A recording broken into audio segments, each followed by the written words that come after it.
Bold flavor, smooth finish, made with real fruit. This spirit doesn't back down. Hard Hide, the original fruit whiskey, 86 proof. Not for the thin skin. Cam Jordan is back, and when Andrew gets here, he's gonna be mad because are the San Antonio Spurs the new 28-3? Thomas, hit that intro. Welcome to Saints Happy Hour podcast, always with perfect pronunciation. Same thing as Demario Thomas. I mean, I don't know. Demario Thomas is like... It's a linebacker and a receiver, and he just maxed them up. Anyway, Demario Davis, same thing. Now grab a drink and enjoy the show. All right, everybody, welcome to another edition of Saints Happy Hour podcast. As always, we are presented to you by Bev Test's Best Flavored Whiskey of 2025, Chilton County Peach Whiskey, and Hard Hide Ponchatoula Strawberry Whiskey. I'm Ralph Marlboro, joined by Dave, Kevin, Thomas running the show back in Poland. Andrew's going to be here. He's tending to a sick child. He is here. He just came in. When did he get here? He just came in. Thank you, Andrew. Right on time, as always. Thanks everybody in the chat. Ton of people. Jason Champagne, Jerry G, Mid City, who that golfer? Tons of people just popping in the chat because of Cam Jordan news, I guess. Thank you guys for joining us. On tonight's show, Cam Jordan, he's back, baby. Want to get one last ride with the Saints. Plus, we're going to continue our Cruel Summer series where we look back at one of our terrible mock drafts from years past. This week, it's an abomination created by, you'll see later on. Are they all bad? I thought we were just looking back at mock drafts and just maybe they were good, maybe they were bad. That's up to you. But that's up to you to decide. It's up for you to decide. But I didn't know we were cherry picking the bad one. This one's probably pretty bad. Well, it was yours. It's handcrafted by Thomas. Plus weekend story time and your questions. As always, if we reach $100 in donation, I'll drink something horrible the patrons have sent me. Dave, I found something that Bruce gave us, like when we did the live show at Sports Drink, like I guess it's like 2 or 3 years ago now. They disappeared, but he gave me a bunch of Scottish whiskeys and stuff. This is called Port Ascog, and it's 100 proof. So Port Ascog.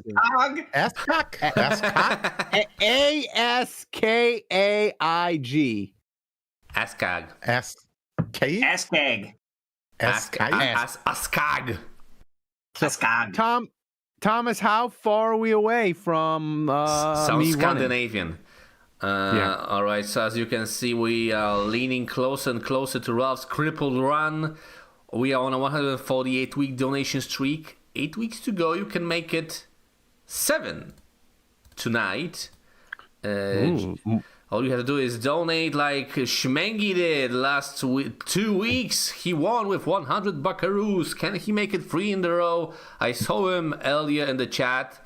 Oppenheimer, nowhere to be seen. If you want to support Ralph's drinking habits, just type !donate in the chat. So you don't give your 30% of your donation to YouTube, guys. No new donations so far. This one's fancy. It's got like a rubber seal and everything. Fancy schmancy. All right, so Cam Jordan's back. He said, he visited with the Saints. Apparently, like he called Mickey Loomis, or Mickey Loomis called him yesterday and was like, "Hey, get in here, Cam." Andrew, you were texting me today. You're like, "I'm over this." We kind of knew it was going to be this way with Cam. He's back. Feelings on it? Yeah, I mean, for me, feelings are good. I'm glad he's back. Like this drug out way too long. It was weird how he was treated. It was weird how he didn't sign with another team. It just seemed like it kind of keep getting pushed back. Yeah. But I don't know. It played out the way it did, and he's back with the Saints. So Cam for the last few years was, I don't want to say so bad, but just whether he was misused or was getting old or phased out, I will say, like, last year kind of came as a big surprise to me. I did not envision him being so effective again, especially when you consider like the limited snap counts. Like, for him to get 10 sacks playing like 50% or less of the time is crazy. But yeah, he had a tremendous season. So I'm glad the adventure doesn't end. I believe that the team is better with him on it this year.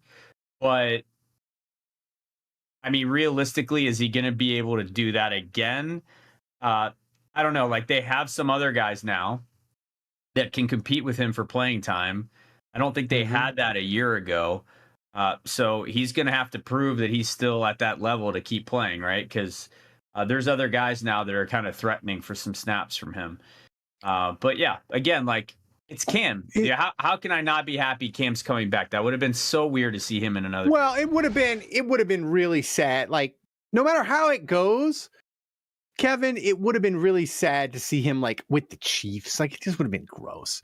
But here's my question to you, Kevin. What veteran did the Saints? Hold on, I have two questions because look, I saw I haven't read anything about this, to be honest with you. The only headline I saw was Kevin's text in our group chat in all caps that says Cam's back or whatever. You know, I've been working and cooking dinner for the whole day. I haven't had time to sit down and look at anything. So I have two questions. One is, were you slicing the garlic really thin with a razor blade, Dave? Right, it just disintegrates in the pan with the butter and the olive oil. And so, one, do we know the terms of the deal? Do you know how much he was getting paid? And No. two, to Andrew's point earlier, when he said he was confused because he thought the situation was weird. I just always assumed that the situation was Cam wanted a certain amount of money, Saints weren't willing to pay that amount of money, and the Saints said, "Look, go ahead, go ahead, test the free agency market. Personally, we don't think you're going to get it, and so we're willing to let you go." And he did, and the Saints were right, and Cam kind of, I won't say come crawling back, but I mean, is that not this? Am I misreading the situation here? I don't know. No, I think it's possible that he turned down more money to come back to the Saints. I don't know. I mean, I think Demario Davis clearly had a much. Well, maybe not. Maybe, I mean, Aaron Glenn might have just been desperate, and they paid Demario Davis because he wanted to save his job. But Kevin, here's my question to you: what Saints veteran got treated worse, Cam Jordan or Alvin Kamara? Like, who got treated worse? Well, I mean, Kamara's nowhere to be seen, really. I mean, no, he was there. He was there one day taking pictures. I just think there's a lot of him showing up and being around is almost, to me, I think that's worse than the silence with Cam and the team. And look, my perspective is already altered because Cam has signed. If it was dead silence and then Cam turns up on the Chiefs, then yeah, that would have tainted the entire thing. It's like, oh my God, they were silent the entire time. They were secretly seething, yada, yada, yada. But they managed to sign Cam. I think the chances of them signing Cam now or Kamara now are have to shoot up, right? Well, they have. Well, I mean, that's what's so funny is, like, I feel like they're opposites. Like, Kamara is technically signed and under contract, and the Saints don't want him. Cam wasn't signed and under contract, but they did want him, and they signed him to a new contract. It's like, this is bizarro world. I mean, okay, let me rephrase that. Is it now more possible that the Saints can work out some sort of renegotiation on Kamara's deal? And, because kick the can a little down the road, or is it just a case of they have to make a decision to keep him and eat whatever it's going to be, or get rid of him? Isn't it too far down the line, Andrew? Like, Kamara and the Saints are like a couple that they're not married, but they bought the European trip vacation and everything's paid for, and they want to break up, but it's too late. Like, you gotta go. Like, this is the final season. Like, it's too late for the Saints and Kamara to break up at this point. Yeah, I don't know. Honestly, Ralph, like, I feel like to answer your original question, this is weirder than the Cam Jordan situation. With Cam, it's just like they offered him a deal. He slow played, accepting it. And I don't really blame him if he felt like he was disrespected or it wasn't like what he wanted. I don't blame him for slow playing it. And, for Cam to be like, well, I'm just going to sign it when I feel like signing it because I feel like this is less than I should be getting. On some level, I get that. But with Kamara, it's been weird all offseason. It's like, yeah, we're not sure if he's on the team. We're not sure if he's coming back, even though he's under contract. The Saints have made it clear, like, the Saints have made it clear we're not okay with the money he's currently making. Something's got to give, but he's not released. He's not traded. There are rumors that he was dangled during the draft to other teams. Obviously, no one bit. So I don't know. I kind of like if you look at the roster, I kind of view it in a similar space. Like Cam is probably the third best pass rusher on the team. I mean, we can debate whether Granderson's ahead of him or not, but Cam is in the mix to be, either the primary backup or maybe even a fringe starter at defensive end. And I kind of feel like Kamara is the same way. Like he's probably the second best running back on this team. He's the primary backup. So I definitely see a path where they could use him. I don't know. To me, it's difficult with these guys because I go back to like Marcus Colston or some of these other guys and where it didn't end well. And I'm not going to we still think of Marcus Colston fondly. Like if we don't think about the last year or two, we think about Colston's legacy but like, I'm not going to lie. Like at the end there, Colston's last couple of years were pretty brutal. And again, he got the drop it doesn't tarnish his legacy necessarily, but like it gets factored into the whole. And I don't know, man. Like in some ways, I wouldn't have minded Cam Jordan retiring and last year being his last season, just because like he would have finished on such a high note. 10.5 sacks. Yeah. So, and, that would have been a terrible way for Kamara to end last year, just based on that. Like, how confident are we these two guys have like a magical season in them? Well, here's a question for you, Dave. Not necessarily magical season, but Cam Jordan is currently 22nd all-time on the NFL sack list with 132. If he gets 6 sacks in 2026, he will move into the top 15 all-time. Got to get him there. Got to get him there. The unofficial list, Ralph. You're talking about the unofficial list. No, I'm looking at the official list. It's like I got no. You're looking at the list that since 1960 that counts guys that never had their sacks counted. So right now he's 17th on the official list. If he gets 6 sacks, he has to get 7 to get in the top 10. But if he got 6, he'd be 11th. Well, we got to get to 7 or 8 then and get in top 10. Come on, we got to get him there. Does he have to get to the top 10 to get into Canton? Is my question, Dave.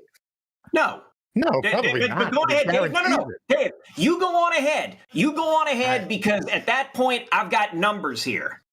Yeah, well, that's fine, and I have nothing much to say other than like I think he's in it already. If he's in the top 10 in sacks in career, obviously I think that guarantees that he's in. But even where he sits now, or even if he gets 3 or 4 more and he's top 12, 13, 11, that's absolutely still in Canton. I'm sure there's probably guys behind him that are in there already. So yeah. I will give you the list. He's ahead of 3 guys that are in the Hall of Fame: Ricky Jackson, Derek Thomas, and Dwight Freeney. If you go down significantly further, you got to go look at Charles Haley and Andre Tippett, and then Warren Sapp. Everyone, go ahead. Go ahead. No, I was just going to ask Andrew: Is there a number in your mind for Cam Jordan to sacks this year? Like if he gets X number of sacks, that'll get him in first ballot Hall of Fame. Like, is that possible for him? Like realistically, like I don't think he. I think it's possible. Absolutely. There's a reality that they value winning. So the fact that he's never been a Super Bowl winner, I think it goes, in not in his favor. Yeah, when you look at longevity, especially like getting a 10 sack season this late into his career, I think Cam also, like, there's numbers, and then there's Cam's always been a complete defensive end that down and distance, he was good regardless of down and distance, and he played the run well. And I just think the voters and the committee, they understand that. They understand that Cam is so much more than just the sack numbers. So, yeah, I mean, obviously, I would have loved to have seen him get a Super Bowl. But yeah, I think this like late career resurrection, especially if he gets 6 more and he gets in the top 15. I don't know that he's a first ballot. I don't know that he's getting top there. 10. He would be in top 10 if he gets 6 more. Yeah. He'd be 11. Yeah. He'd be 11. So 11. So yeah, I don't know that he gets in first ballot, but I think he gets in. Yeah, I do. Really? You don't think first ballot if you're at 11? He might Here's a question though, Dave. Like his problem is that he's played for the Saints. His problem that he's never played for a team that's gotten that much notoriety, that that doesn't get talked about all the time, that doesn't make the playoffs all the time, that hasn't been in a ton of Super Bowls. Like, that's part of the problem. He suffers from him and Marcus Colston both are, I think would suffer from the same symptom. Well, here's the thing though, Dave.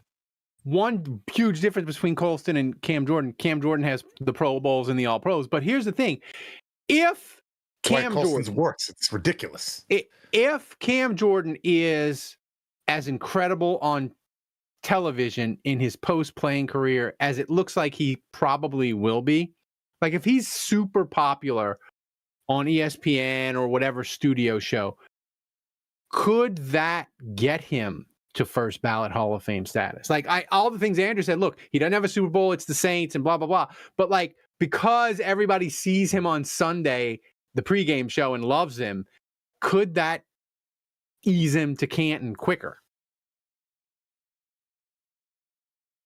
I think so. Yeah. I mean, I thought personality definitely helps. And he's a big personality. I mean, I do think there's a bit of, he played with Drew Brees, so he's a bit in that shadow, right? Like I think people don't identify that team's success with Cam as much as they do with Brees.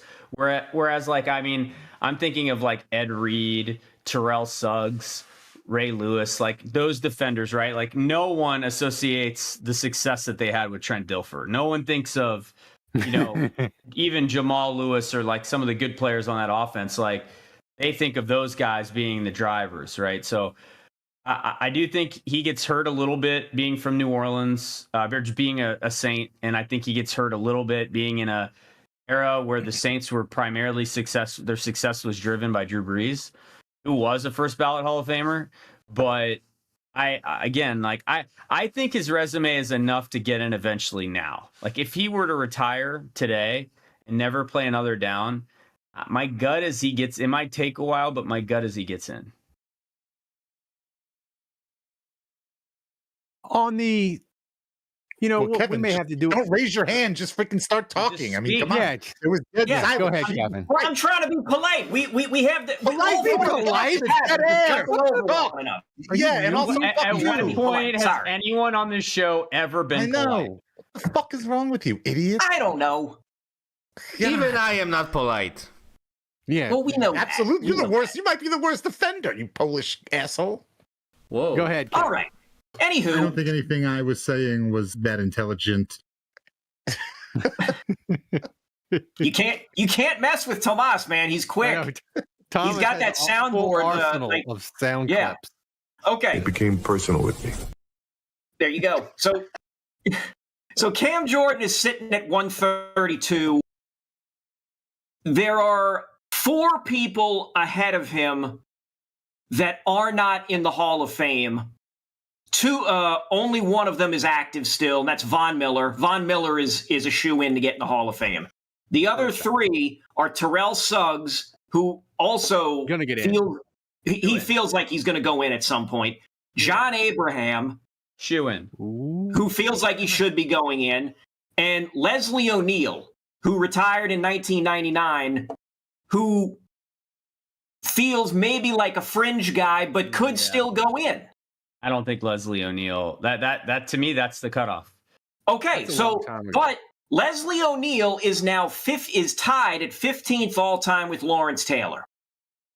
Everybody ahead of Cam Jordan. Here's a slight thing that could hurt Cam Jordan. I don't believe he'll be a first ballot Hall of Famer.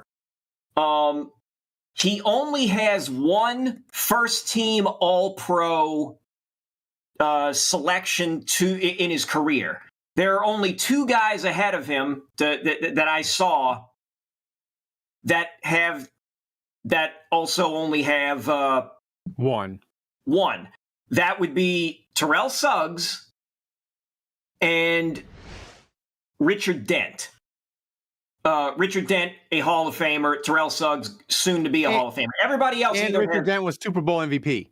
Everybody else either has multiple first-team All-Pros or multiple first-team All-Pros, second-team All-Pros. Cam's thing is he's got these the 8 Pro Bowl selections. If Cam, I personally think Cam could have retired after last year and he would still be good enough to get in. It might have taken him a little longer, but he would still get in. If he goes in, let's say, I'm looking at his numbers right now. Pro Football Reference has him averaging a 17-game average, 9.2 sacks per season on average. That's highly unlikely. He is, again, he's sitting at 132. 9 would take him to 141. That would take him over Jason Taylor and put him 7th all time. Wow. I don't think he's getting 9. Let's take a more conservative estimate. Let's just say he gets 6. Let's say he gets 7. That puts him where we've been talking, on that fringe, either 10th or 11th all time. That puts you in. That should put you in. Here's my question. Look over at the unofficial sack leaders list. Everybody ahead of him at that point is a Hall of Famer or is going to be a Hall of Famer. Here's my question to end this segment, and I'll start with you, Dave. I want everybody to answer. Over under sacks for Cam in 2026. Vegas has it set over under 4.5 sacks. Over. Losers bet the under. Only winners bet overs. I'm going to go with the under. Point made. I'm gonna go with Dave. I'm gonna go over, but it's gonna be really close. If you were to ask me to make a spread there and handicap that, 4.5 feels perfect because I'm thinking in my head he's gonna get 4. I don't know. I feel like 5.5 it would have been the number, but yeah, that would have made me think. It's hard. 5.5 sacks. 6 sacks is a lot. 5.5 would have made me, wait maybe 1 second longer. I would have paused for 1 second before I gave my answer back there. But Thomas, timestamp this shit because this is ripe for postseason look backs next year. So hey, make Tomas, sure this is included, and make sure me saying this should be included is included.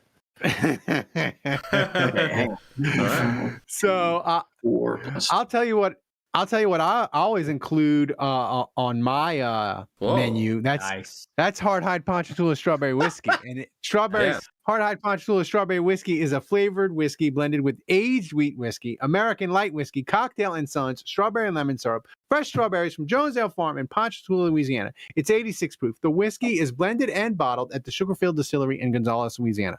Don't forget to check out Bev Tests best flavored whiskey of 2025, Chilton County Peach Whiskey. You can see it right there on the screen. It's amazing.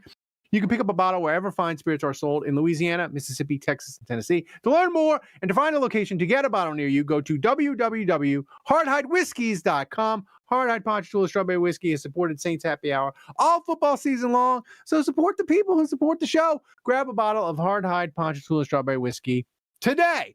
All right, now we're going to get into a topic. No. I have one more. I gotta add this in. So two things. One, the tweet from Ian Rappaport announcing that the deal had been made. Saints fans, go look at the replies and count the number of piss babies in the replies who you can tell are either fans of other teams who thought they might have had a chance at getting him but didn't, or deluded fans who think Cam Jordan is somehow washed right now, despite coming off a 10.5 sack season, or the fans of the Falcons, the Bucks, or the Panthers who somehow think that Cam Jordan isn't going to be a problem. Taking the over on Cam. Schmengi takes us over the edge with a big 60 Buckaroo donation. It's a good time. Kevin or Dave, look up Ascog, Port Ascog Scotch. Dude, Dave, this one's a challenge, and this one's got a rubber stamp. I mean, like a rubber seal, like the fucking Game of Thrones and shit. 7 weeks to go. Taysom Hill. Port Ascog is a village in Scotland, so that's. Ooh, Jesus Christ, I can do it. Andrew, this smells like a diesel truck. Oh my God. Your dick is gonna appreciate it. Your prostate. Another number 7 of note. Tony Leinart from 1972. Okay. Now it's Port a good time. Ascog, Oh my God. Wait, Port go ahead, Ascog Dave. is not a physical distillery, but an award-winning brand of Islay or Islay, I don't know, single malt Scotch whiskey created by Elixir Distillers in 2009, named after the historic port village on Islay's northeast coast, or Islay's, I don't know. Here we go. Okay, go ahead. Yeah, and I have one more thing about Cam on the sacks after this. Let me do it. Well, no, just All do right. it now while he's drinking. But in the wait a second. In the meantime, let me give you a quick donation update. And let me thank William Gray for starting us off with a big $40 tip via Stream Elements with donation message, which is a little bit outdated, but it's too far gone for Kamara. The divorce has happened. Point of no return. Thanks, William Gray. Thanks. We have to establish some law and order here. Ralph should not be allowed to drink anything else after the shot for at least a count of 10. Agreed. At least a count of 10. All right. He can't down it, bang on the wall for a split second, and then turn around and take a sip of his hard hide mixed with honey flavored. He's like, oh, it's got honey and cherry Coke in it. All right, so what was the score? We're still waiting on a score of the puke meter, so let's go ahead and knock This that was over. really good. This is up your alley, Kevin. This It was really good? God. It smelled terrible, but it was pretty good. I'll give it a 6 on the puke. That's the 100 proof, so that is a punchier, unaged statement bottling that offers a bolder, robust, peated profile. It was good. Okay, so with Kamara or Cam, if you average his last four seasons, that is 25 sacks, which comes out to just over 6. If you only look at, let's say you look at 10.5 like it was a complete aberration, and you just want to, don't count the 10.5. Just look at the other 3, 8.5, 2, and 4. That gives you a sack average of 4.83. Vegas is on it. So that 4.5, does become look like it could be more bang on than we think. 4.5. I would still bet the over. The average in my sack is 2.0. Exactly. Here's the thing that I think gives him a good shot to get to 4.5, Andrews. I think the Jets were the only team that had less snaps where they played from ahead than the Saints. Like the Saints were dreadful in the first half of these games last year. So like if the Saints can play from ahead a little bit more, 4.5. Yeah. It's tough. And then maybe if we're got a big lead, you throw them in there and some garbage time, let them clean up some stuff. Come on, pad the stats. Yeah. All right. Anyway, moving on. All right. So now, listen, the San Antonio Spurs did a fantastic 2016 Atlanta Falcons impression in choking away the NBA title to the New York Knicks. They lost 4-1. They led every game by double digits, including Game 4 by 29. Will this choke job remain as iconic as the Falcons 28-3? This had Andrew heated in our group chat because he thinks the 28-3 will live forever. I want you to be right, Andrew, but I feel like the Knicks, this is gonna bump the Falcons down. I fear because it's New York and the Knicks, and I want you to be right, but I don't think you are. I think this one might bump the Falcons off. Andrew already looks so put upon. You're insane. I mean, first of all, for a Saints podcast to even bring this up, even if it's true, is I mean, everybody was talking about it. It is unforgivable. Like on principle, even if this were a legitimate argument, I would be offended that you're bringing this up on a Saints podcast because we hate the Falcons. Like just like if this were worse than 28-3, I would be offended for you for bringing it up. But not only that, it is asinine. Like the comparison between the two is apples and oranges. It's not even close. In the NFL, you're talking about one game. One game. You're up 28-3. Winner take all. Okay? 28-3 is 25 points. There were roughly 17 minutes left in that game, so we were about to enter the fourth quarter. 25 point spread. Okay? At that point, you were going to get 5 possessions. That's what you were going to get. Right. So 5 possessions, like there is no margin for error. None. You basically. But you can score. How did they? And I don't remember. Did they get any points on like specialty? Did they get any like punt returns or anything? No. And the big thing that they got was a fumble. And I remember telling Ralph, I remember texting him and being like, yeah, Atlanta's got this. Like, all they have to do is run the ball 3 times and punt. Yeah. That's all they have to do. And I remember texting him that. And on the next play, they run play action. Matt Ryan gets sacked. Horrible fumble. The Patriots have the ball back at like 40. And I'm texting Ralph like, I can't believe they just called a passing play. No, I remember it. I remember that, Andrew. You were getting like a little excited. You're like, oh, the New England scored. The Falcons might blow this. And then Julio made like a ridiculous catch, and you were like, that's it. It's over with. And then they ended up blowing it. And I want to believe it. I want to believe Andrew is correct, Kevin. I want to believe that. But wait, but is it not? Is it okay? But I still want to. Hold on. So the maximum amount of points that you can score in a quarter, like in the NBA, let's say it's 50, right? So to be up 29 points at halftime, like at some point in the third quarter, 29 points, like when 50 is the maximum that you can score in a quarter, and it's probably more than 50 if we're being honest, but like. Let's just, for argument's sake, like, let's just say 50 is the max. Like, beating someone, what's 29 points less than that? Like, it's 50-21, like, to tie. It's not that crazy that, yes, it's a choke job, but, like, but it would have been, it was so easy. 50-21, it's like, the Patriots had to run the table. There was no margin for error. It had to be a score on every drive to a non-score on every drive. And the stakes were much bigger, man. The stakes were much bigger. Yes, I know, and so like basically- not so- only so that, like the Spurs could have come back and won the series. It was just one game in a 7-game series, and yes, like they went down 3-1 instead of 2-2, but they had to play again. And it's not like they collapsed. It's not like they went away. Game 5 was close too. That was right down to the wire. So like to say that this was the biggest collapse in sports history when they were already down 2-1, like yeah, they blew it and it became 3-1, and then the next game was close. Like this was one and done. Like this is not even on the same hemisphere.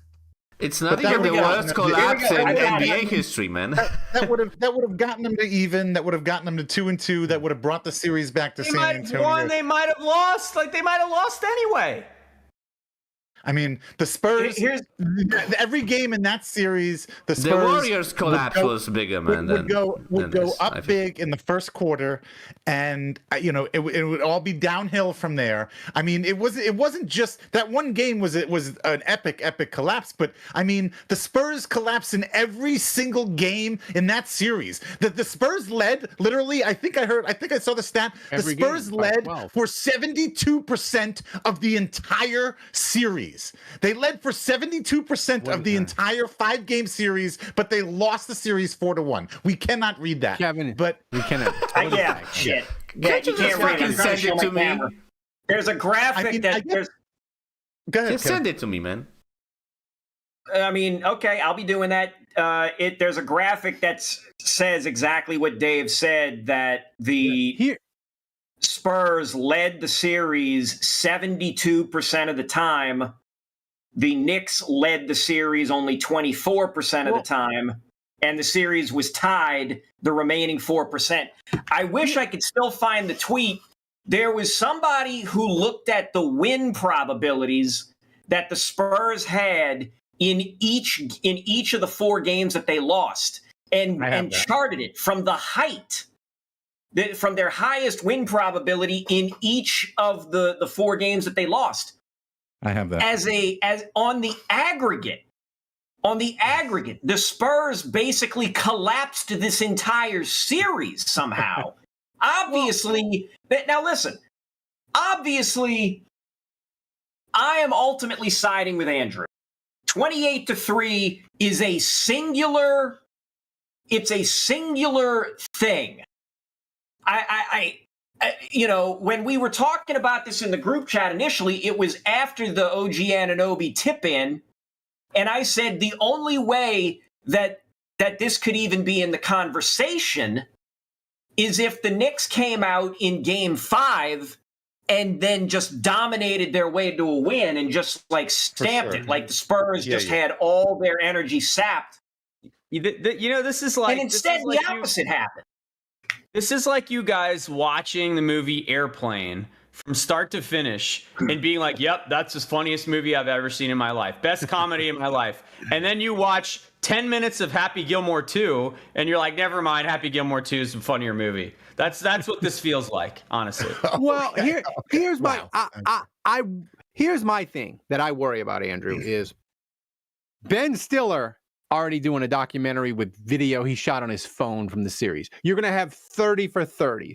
It's going to be like Willis Reed against the Knicks. Like, because it's New York, they're going to make it bigger and you don't. I haven't seen any documentaries on the 28-3 collapse of the Falcons. Like, I just worry that in 5-10 years the Knicks thing is going to be bigger because it's New York. But you're arguing like for different things. Like every point that I made remains. Like the fact that this fits gently with everyone's narrative that Tom Brady's the GOAT, and so like they don't like the narrative of 28-3. They place more on the greatness of Tom Brady than they do the choking of the Falcons, just because like that's the way they like to push that angle. Like, just because that's true and no one cares about the Falcons because they never won shit before or since and never will again. So, like, yeah, like, I mean, I get that people just want to bury the Falcons into oblivion. I want to do that too. But, like, the point, like, and the fact that New York is a big market and so they're going to make a bigger deal out of it, sure.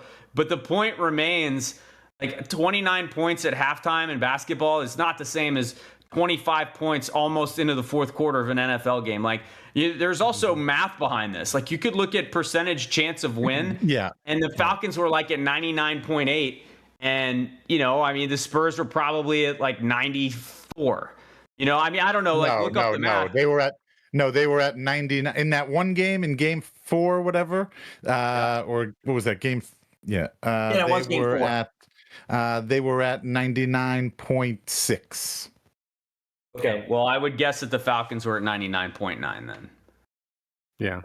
So I'm just saying, like, mathematically, it's not accurate that this was a better feat and a bigger comeback than what the Patriots did to the Falcons. I it's think not the stage as historical of a collapse. I think the stage was certainly bigger at the Super Bowl. I think that's certainly more of a global thing. Undeniable. And I'll also say this. And I think this is a minor point. It's not a major thing, but I felt like after the Super Bowl, like Atlanta was never going to go back to the Super Bowl. Like they were never really going to be contenders again. And there's more parity in the NFL in general. I feel like at least with this situation, like I feel like this with the Spurs, you're like they'll be back. Like Wemby's going to get bigger. Yeah. He's going to get better. They'll be back again. They'll have a chance to redeem themselves maybe. And so Falcons blew their chance. They blew. Yeah, exactly. And exactly. It's never coming again. Exactly. Well, not never, but it's going to be a long time. Never. And yeah. Anyway, I mean, I still think it's a discussion. I think it's it's worth having. I mean no. You know what?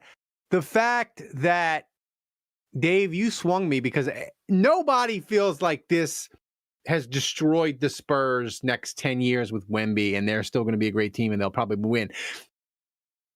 Everybody feels that way. With Atlanta, the moment this happened, Kevin, we were like, they're never going to recover. But we were like, this is going to haunt them. Like this was going to absolutely haunt them.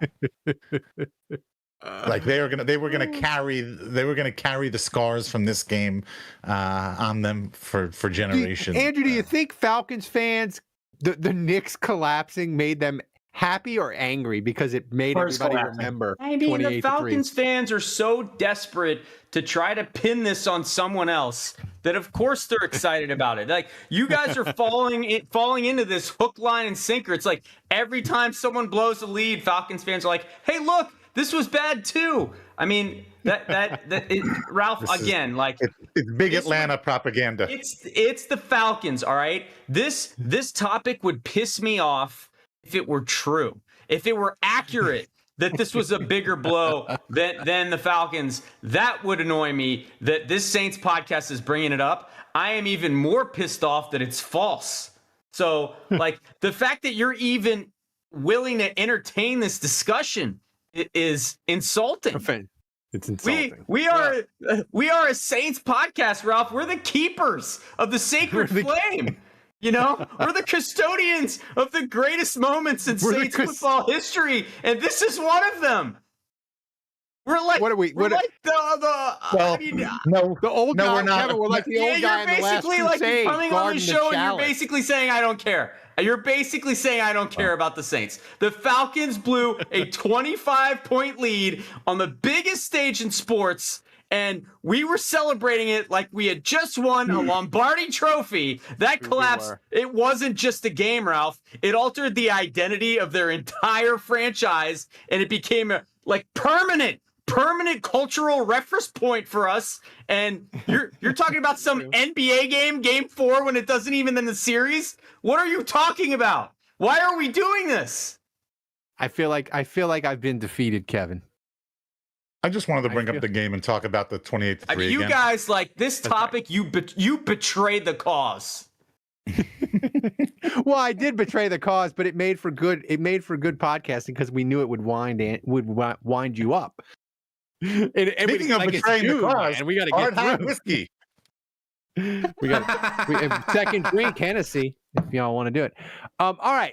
So our next topic is our continuing Saints Happy Hour Summer Series, Cruel Summer, where we are looking back at mock drafts some of us did. Which one is this week, Thomas? Thomas wouldn't reveal it to us. This is the oldest that we ever did from 2021. Oh, wow. We only did one mock draft that year, so this is like, Oh a my rare, God. a rare You gem. picked Peyton Turner. Holy shit. Yeah. Jesus Christ. The This problem mock is draft you thought he is should a- have gone in at 98th overall, which would have This made a is lot a- more We sense. Oh my wouldn't hate him nearly as God. much at that spot. I This think is a- honestly, this proves maybe Ralph is maybe smarter than the Saints. No, Dave, this draft is a hate crime. Like, oh my God. I For vaguely, people that aren't remember listening, you picking Stone Forsythe. I think you just liked his name. yeah, he's a weatherman. He gives you the traffic and weather on the 8th. That's right. For people that aren't listening, Andrew, Greg Newsome was my pick. For people that aren't listening, aren't watching. Aren't watching. All right. No, I think I think there's a lot of people out there. I think there's a lot of people out there that aren't listening. So I think that's pretty accurate. That's an all-timer, honestly. That and timestamp. there. For those of you that aren't listening.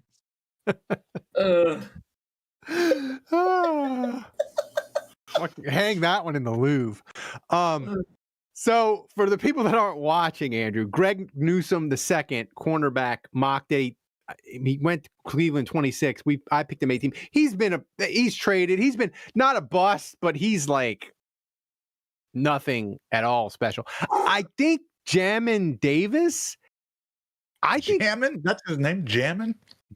Like with Jammin'? A-M. Like Kevin, I think he's a Jamin. complete. I think he's a complete bust. Washington picked him at 19. I think he was a complete bust. Peyton Turner. I mean, what are you going to say? No, there's no explanation there. Josh Palmer. He's okay. Like he's At 105. okay. You took him at 105. Yeah, he's okay. Stone Forsythe. He ended up getting taken at 77. Yeah. So I mean, this mock draft is. Well, I One of my- will say, Ralph, you did pick 3 guys that went in the first round. So I have to, and you got one at 60 and one at 98. So I have to question your mock board. I have to question your simulator and, how accurately it ranked the prospects, because clearly for these guys to be available when they were, I mean, Peyton Turner being taken 28 by the Saints was pretty awful, but yeah, I don't know. Maybe this mock draft board was correct because all these guys are terrible. Like they got I'll say got this overdrafted, including me. I will say this for you. All 5 of these guys are still employed in the NFL. Wow. 6 years later. I have some quick 5. stats if you want for every player, by the way. Yeah, Give me some sure. stats. I didn't know how to. This is the first one for Greg Newsome. A total. Greg Newsome was on the all-rookie team. Okay. He's got 4 interceptions in his career. So he hasn't been awful. Yeah. 200 total tackles, 207 total tackles. Yeah. I mean, that four picks, though, that's like 1 a year. Yeah. He's averaging 1. It's not great. So would you say he's a bust? Hit or miss? I would. More miss than hit, Yeah. but I wouldn't call him a bust. Miss. Yeah. Let's go with a miss. So, Okay. Jamin Davis. He's got to be a miss. He's a miss. He's got to be. Let's see it. I think they're all misses. I don't know. Peyton Turner did block the field goal against the Falcons at one time. Yes, he did. These are the I mean, stats for Jamin Davis. that would have been worth a 3rd-round pick. I mean, Jamin. look, Wow, he's already been on 1, 2, 3, 4, 5, 6 teams. No one wants him. That's a bust. Yeah, 8 sacks. You know what that is? That's a guy that was drafted in the first round, and therefore teams keep trying him, thinking they can fix him. yeah, he's toolsy. Yeah. He's taken in the first round. Yeah. Yeah. I mean, that's a bust. Yeah. All right. Somebody saw something. Peyton Turner, do I need to show the stats? No stats necessary. You can just go ahead and put miss on there. All right, miss it is. All right, let's see Josh Palmer. I want to see how many touchdowns. All right, Josh Palmer coming up. 10 touchdowns. Oh, that's not bad. I mean, listen, he picked him 105 overall. Like, that's a productive player, I would say. I would say that's a hit. I would say that's 20. And let's see, he's had nearly 2,600 receiving yards in 5 years. That's an average of 500 per. He was drafted in the 3rd round. He's still on a team. Shoot, the Saints could have used these stats last year. I could tell you that. That's you're not kidding. I mean, he'd have been the Saints' #1 receiver when Olave didn't play with a bullet. I hate saying hit, but I mean it's not a miss, so it has to be we'll a hit. Get then. it up. It's a hit. Come on, guys. All right, Stone Clean hit. Forsythe. How many weekend weather forecasts did Stone Forsythe nail? All of them. He started 27 games. Played 70. Yeah. He's on his played 14. on 14. I'm going to say this is a hit. Yeah, I mean, he was like Ralph mocked him 133. I do remember Stone Forsythe being like 6'8", 360 pounds. I remember Ralph falling in love with his measurables. Shit, that sounds like something I would do. Yeah. That is it. That is. So let's see, Stone Forsythe. I'll get to the bottom of that. Yeah, 6'8", 307 pounds. Jesus Christ. God. Kevin's the offensive line expert. He should be That's right. judging. I mean, this I'm pick. going to give this a hit. He's not a disaster when you play him. You did overdraft him by 70 picks. Yeah. But or 75 picks. But yeah, 2 out of 5. I think 2 out of 5. 133, that's still good value. 2 out of 5. I mean, he's on the Raiders now, so he's almost guaranteed to be getting starts. Oh yeah. No, the Raiders. I think the Raiders have the Raiders. Brother, spent he started 13. He started 13 games last year. Oh wow! Nearly half of all the games he started in his career, he started last season with the Raiders. I guarantee you, he's going to start. He's going to start a lot more games with the Raiders. Thomas has him on the graphic. Is with the Panthers. He's on the I think he was with the Panthers now. See, the Raiders upgraded. They didn't Oh no, you're right. You're right. He is with the Panthers now. I apologize. He was with the Raiders last year. All right, so next week's turn in the barrel to be Andrew's turn in the barrel for the old mock drafts. Thank you, Yikes. Thomas. And for those of you that aren't listening, not one of my finest hours. All right, Thomas. Before we get to the, Ralph, you clearly haven't read my message before the show, right? Yeah. You said you did, but you didn't. I thought I did. So what did I text you? You texted me. I read the mailbag question. No, the mailbag question. What the fuck, man? We got on one more, man. One more mock draft. All right, go ahead. We do. Oh man, Jesus, you fucked it up, man. I want. We got another one from Ralph from 2022. Oh Jesus! This one is Penning. Nailed it. No way. He nailed Trevor. Yeah, God, I've never wished for you to miss something more.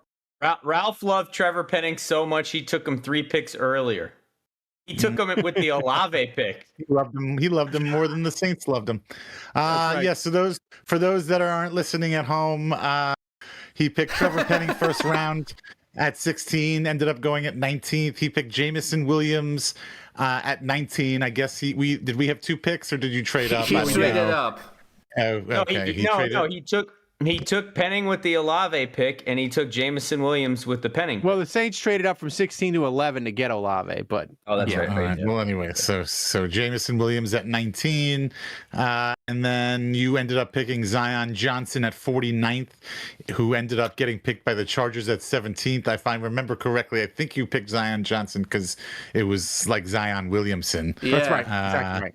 And this is 2022, so that was when we were still hopeful for Zion. I bet you wouldn't make that pick now. And then you picked Dameon Pierce at 98th overall, who ended up going 107. So that's pretty spot on. I mean, that's go ahead. hits. I mean, getting Zion Johnson 49th is pretty decent outside of Penning. Yeah. I think if Penning. We're start going through the stats. Let's go through them now. Let's start going through them now. You don't even have to look at the Penning stats. is a miss. Yeah, Penning's a miss. I think Jamison Williams is a hit. I think Zion's a hit, and I think Dameon Pierce is a miss. Yeah. 2 out of 4. Dameon Pierce have a great rookie year. He had a great did. rookie He year had and nearly completely 1,000 fell yards off a rushing. cliff. Yeah. Yeah. Completely fell off a cliff after. I mean, he Thelma and Louised after that first season. He did. That is a great. I love Dameon Pierce though. Like that was he was my of all this draft. Pierce was he was so good in college at Florida. Like he was my favorite pick of this draft. So I feel like that should be like a double miss. Jamison Williams is a hit, right? Oh yeah. He's Coming off back-to-back 1,000-yard seasons. And Zion Johnson, Zion Johnson just seems like a solid guard. who ended up going at 17. Ralph got him at 49. That was a steal. He got way overpaid by the Browns this offseason. Well, So Yeah, he's a steady starter, right? yeah. I mean, you pick That's you can it. pick a. He got a big second contract. I'd say that was it. Dameon Pierce, miss. You would say a miss? Are you sure? I would say Yes. Yeah, I would. Yeah, say I don't Yes. know at 98 though. I mean, he took him at 98. Right. but 98. You got 1,000 yards out of him. Yeah. He had 939 yards his rookie year. He never got to 939. Like the rest of his career, he didn't accumulate 939 yards. I just He's think got at pick just 98, 10 like touchdowns. that's an incredible season for pick 98. I'm just saying.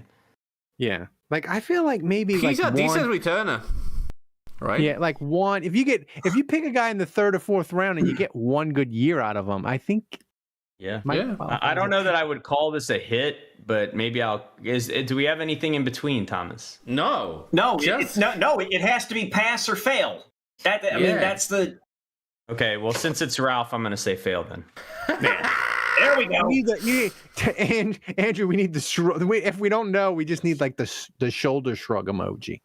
Yeah. Sorry, I No, don't know it's- how to read it. The segment is called hit or miss, man. We can't have anything in between. Come Then on, it's man. miss. Yeah, sorry, I don't know how to read the Discord, Thomas. It's a miss. You don't know how to read in general. I hate to hear that. All right, let's. It's time. Let's see if everyone else got the memo. What was the memo? Now you Don't got worry me about on that. tilt. Don't worry about that. Don't worry about that. Let's get to the mailbag. The Saints Happy Hour viewer questions are brought to you by Bev Test Best Flavored Whiskey of 2025 Chilton County Peach Whiskey and by Hard Hide Ponchatoula Strawberry Whiskey. You can pick up a bottle wherever fine spirits are sold in Louisiana, Mississippi, Texas, and Tennessee. To learn more and to find a location to get a bottle near you, go to www.hardhidewhiskies.com. Thomas, take it to the top. Take it to the top. All right. Ooh, this scotch hit me hard.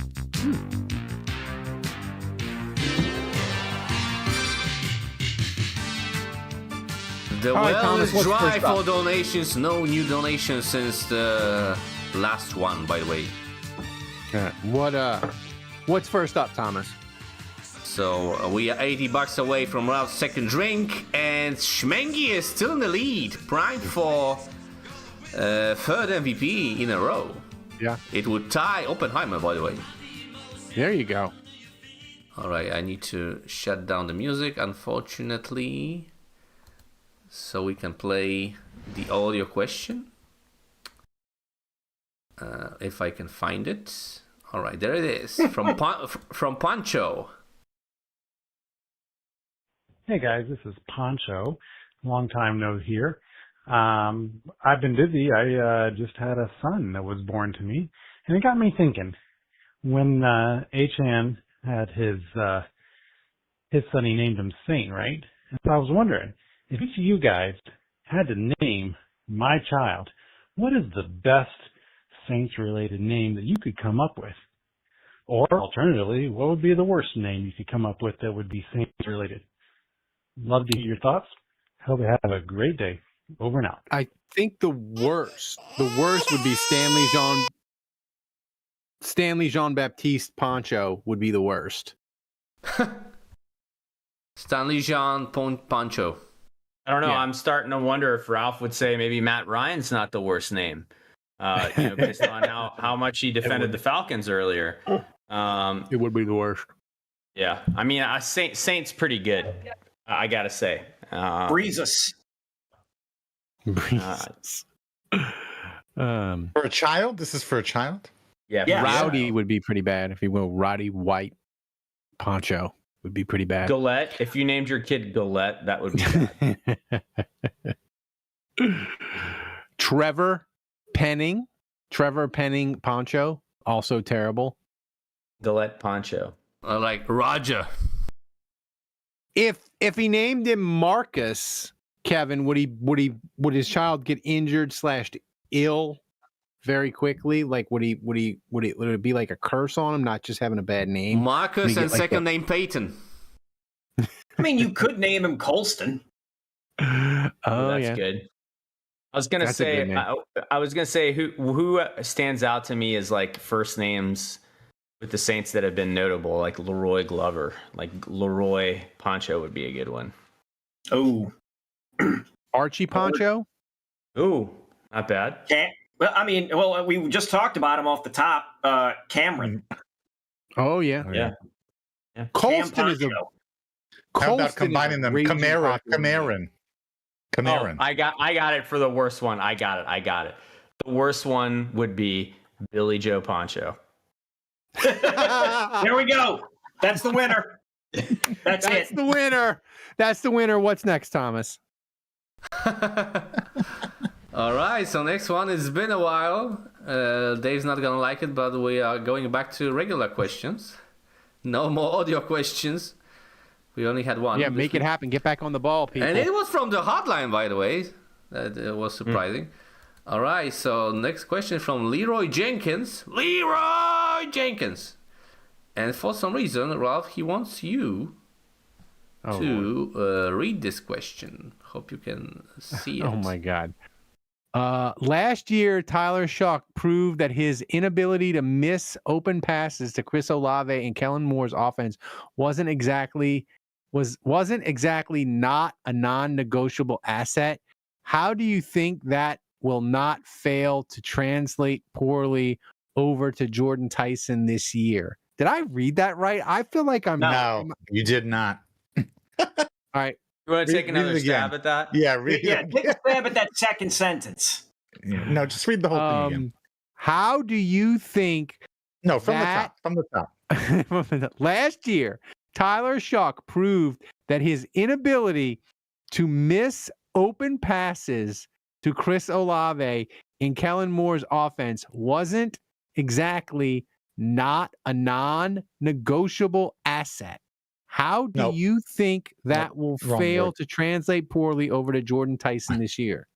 No, you missed it again. I missed it again. You're having a lot of trouble with this. You got worse. Well, you got worse on that one. It's not negotiable. First of all, it's non-negligible. Oh, you're right. I know that. So now answer the question. Wait, so what's the question, Ralph? Ask it again. I don't even understand. How do you think that will not fail to translate poorly over to Jordan Tyson this year? No, it says, how do you think that will not fail to not translate poorly over to Jordan Tyson this year? Read that again. I mean, this isn't hard. Like, I don't. This question is. It is. You're making fun. I feel like I'm in fourth grade, No, it's easy. and everybody's like, Johnny can't read, and Ralphie can't read. The words are right there, Ralph. Read that last sentence. The words are right there. Jesus Christ. How My do you side think hurts. That will not fail to not translate poorly over to Jordan Tyson this year. I don't know. You answer it. I couldn't read it. If I can't read it, I can't answer it. Andrew, you take a swing at that. Well, yeah. I mean, I think it's very well written. It's very clear what they're asking, what Leroy is asking, and yeah. So I don't know why Ralph is having so much trouble. This is very easy to understand. But you know, look, I think Shuck proved. I disagree. I think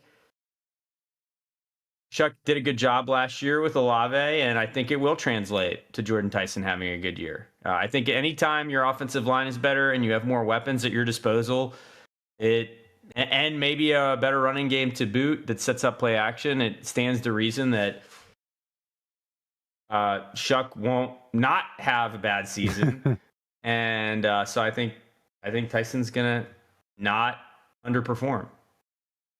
This is the meanest thing a patron's ever done to me. That's crystal clear. Yeah. The question was crystal clear. Juge's answer was pretty damn clear. I you know, that was crystal to me. I feel this is a setup. I feel Yeah, it was. people are It was. scheming against me. We were. I'm No All right. weapon formed Well done, against Leroy. Ralph shall prosper. It's not hard. I feel like Leroy didn't stick the landing like Carrie Strug or whatever her name was. Wait, Ralph, we were all all given that question in advance, Ralph. Wait, Ralph, what did you just say? I feel like y'all are scheming against me. Like y'all. We were. Yeah. Why do you think we had to read that? When was the last time you've ever read a question? I don't know. It's true. Think about it. During the main show. Think about it. This is all planned. The only problem was that we didn't get you to multiple drinks, and so I think it was we didn't get you drunk enough. That was the problem. We should have maybe saved this question for when you were show when I was 4 drinks in. Oh my God! Yeah, that would have been great. Oh my God, that was my brain hurts. All right, so it's time for story time. Wait! I'm gonna segue to story time of the week with to Andre Juge. All right, third question from Dan Checo. For when Juge is on, Andre Juge. Whoa. For when Juge is on, and since he struggles to come up with Storytime of the Week offerings, can he explain the French 5 to 7 rule? I have no idea what that means. What is the French 5 to 7 rule? Yeah. Also, I guess you cannot explain. You're gonna lose your French card over this, Andrew. Yeah. You lose your French card. I'm gonna Google this. He's fake French. Is it like 9 to 5, except you work 5 to 7? No, this French people don't like 5 to 7. They end at 7. Oh, I never even knew about this. I have never heard about this in my life. The French concept 5 à 7, literally 5 to 7, refers to a traditional time window between 5 and 7 when a married person might discreetly meet a lover before going home for dinner. Oh. Whoa. Oh. Interesting. So this is like a Kevin question. Today, most French people use it jokingly to recognize it as a cultural reference rather than a real social practice. So wow. Interesting. Yeah, I had never heard of that. Those dirty, filthy Europeans. Yeah. stepping out on their spouse. Learn something new every day. That's right. All right. Andrew doesn't know that because he would never. They would never. Oh, yeah. Like makes sense to me. Pure as the snow. That's what you're supposed to be saying. Andrew, Look, that's about Andrew, as crystal the fact that you're clear not, to me. the fact that Andrew is not staunchly denying this, and means I don't know. I'm a little guilty. You didn't think me playing stupid was the perfect move there? It was pretty see-through, but I mean, it was about as see-through as that Leroy Jenkins question. Nice. You got me on the Leroy Jenkins question. You got me on it. Much like penis, Ralph, it wasn't hard. That's right. Ooh, wow. Man, The WoW legend. beat up on the cripple. I expect something like that from Dave. For coming out of your mouth, Kevin, that surprised me, I must say. Weekend story time of the week. Of the week. Dave, do you have something for us? I have two things. Does anybody have anything else? You want me to go? You want me to do both? Am I the only one today? All right, let's go. Let's roll you're with the this. only one. All right, my first one is actually somewhat Saints related. Look, I know I know everybody. They're feeling hot. They're sweating. They've got a dry cough. They're aching. They've got World Cup fever. I get it, but I'm not a soccer guy, but I like religion. I respect everybody's right to love whatever sport they want to love, and I won't judge you. And I'll admit, maybe this is a little bit of jealousy, or maybe I feel left out, but what the hell what's the deal with this Freddie guy? I am so out of the goddamn loop. He's coming through Louisiana. I drove my kid to camp in Mississippi, and on the way back, I saw the sign that he posted on Twitter that they added to the Bienvenue Louisiane sign or whatever at the Mississippi border. He's going to the Saints, or he wasn't going to the Saints. They're wearing Drew Brees masks to hide their face. They're not showing their face. Why aren't they showing their face? I am so effing confused. He got to meet Tyler Shuck. He got to tour the Saints facility. Okay, but why wasn't he showing the face? He got to tour the Pelicans facility too. Who is he? Why did they not show his face? What is going on? What the F is going on? Can somebody please explain this to me? I'm sure I'm not the only one out there. I think there's a lot of people out there that are now like, amen, Dave, please. I'm so glad you asked this. Okay, I'll hang up and listen. I will hang up. So it's some dude from Germany. He came over to the States and he started to document all the various places that he went to. He went to a McDonald's. He went to a late night Taco Bell. And he just kept taking pictures. Waffle House. Went to Chili's. He went to Waffle House and talked about how amazing it was, and he would definitely come back. And so basically he was experiencing all these, American experiences that we take for granted, or that we don't find that exciting. And he, at every step, was like, this was the most incredible thing I've ever seen. And also, the thing that made him so popular, in my opinion, Dave, is he started this journey. He went from Atlanta to Houston, and he stopped off in Auburn because Argentina did a friendly at Auburn's football stadium, and he's going through the South. And the South, we kind of have an inferiority complex. Everybody makes fun of us, blah, blah, blah. And Freddie's just driving I-10 from Atlanta to Houston, and he's like, the South, you guys, this is awesome.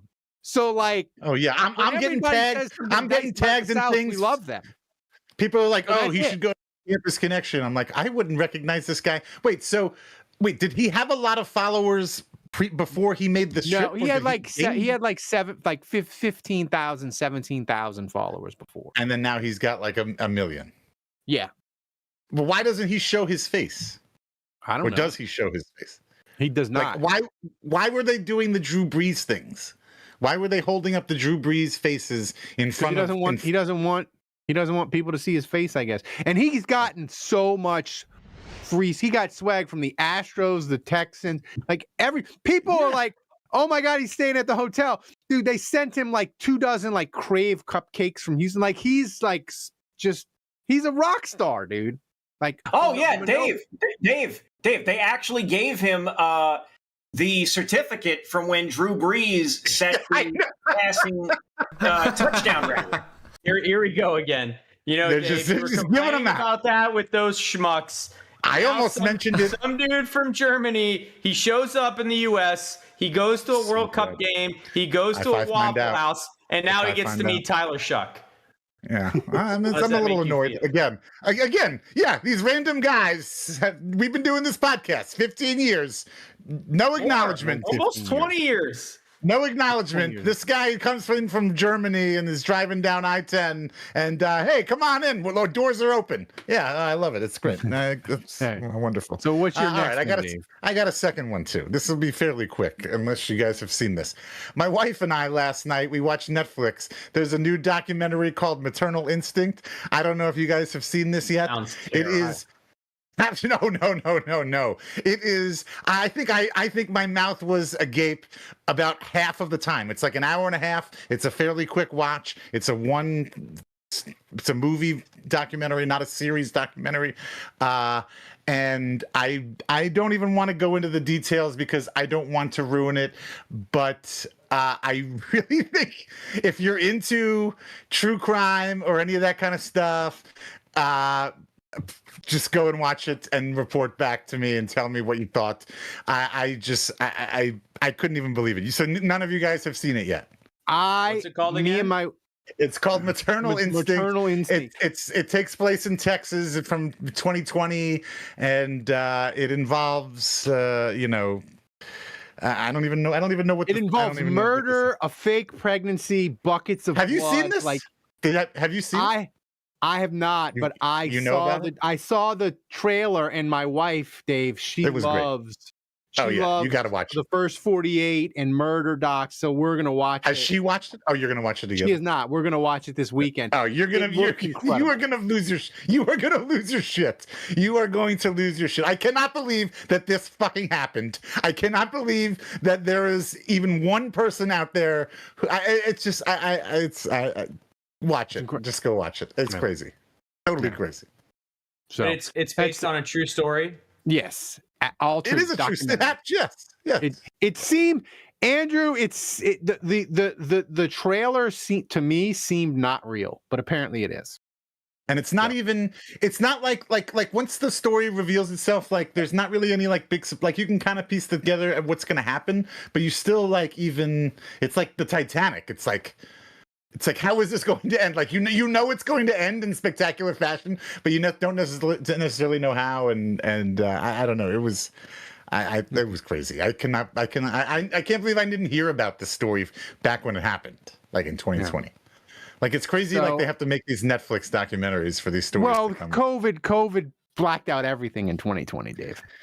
Oh man. So Thomas, before we get out of here, give us a donation recap. All right, donation recap. So as you can see, thanks to you guys, we are on a 149-week donation streak. Only 7 weeks to go, less than 2 months for Rob's crippled run. Thanks to everyone who donated. Only 2 people, but we still reached our donation goal. Thanks to William Gray and to the MVP for the 3rd time this offseason, tying Oppenheimer, Tulen Hater. Where you at, Oppenheimer? With 60 buckaroos. Who is the one and only our favorite Polish Canadian, Shmengi. Congratulations. Shmengi, if you can hear me, are you rooting for Canada in the World Cup? Of course he is. He's rooting for Canada. Of course he is. Thanks to everybody who donated. Thanks for watching. Okay. Remind me next week, Thomas, for story time of the week, I will tell the people about Possum Kingdom. I forgot about that. I'll tell them next week for story time. Isn't that an album? Isn't that an album from a 90s band? No, that was a song. It was the Toadies. Yeah. Oh yeah. Well, I had it. Rubberneck is the album. I had the legit Possum Kingdom in my attic. We'll talk about it. Well, I also want to hear your review of Maternal Instinct. Yeah, we'll be watching it. Though Sally's very excited, Dave, but she has to fit it in between Astros games. That's all she wants to watch. Don't watch it before bed. No, Lord. Is it a But movie or Is a show? that creepy? documentary, 90 minutes. It's not creepy. It's just it's all real. It's like this happened. Like, Wait, this so it's is it just a real- documentary or is it a true crime? What is it? It's a Both. Both. It's yeah. What's the difference? Yeah. It's a documentary in the what do you call it? Like Isn't true crime? true crime. Isn't true crime like a movie but based on a real story? No, I don't No. think so. I And think true crime is like a documentary or a podcast about a real event. It's a genre, right? Yeah. So, thanks Really? everybody for watching. If you enjoyed the show and we made you laugh, you should consider supporting the show by going to patreon.com/Saints Happy Hour, even the people that don't listen. Give us a shot. Every little bit helps make this show a little bit better. And don't forget to follow us on the socials wherever you get your podcasts. Until next time, the bar is closed.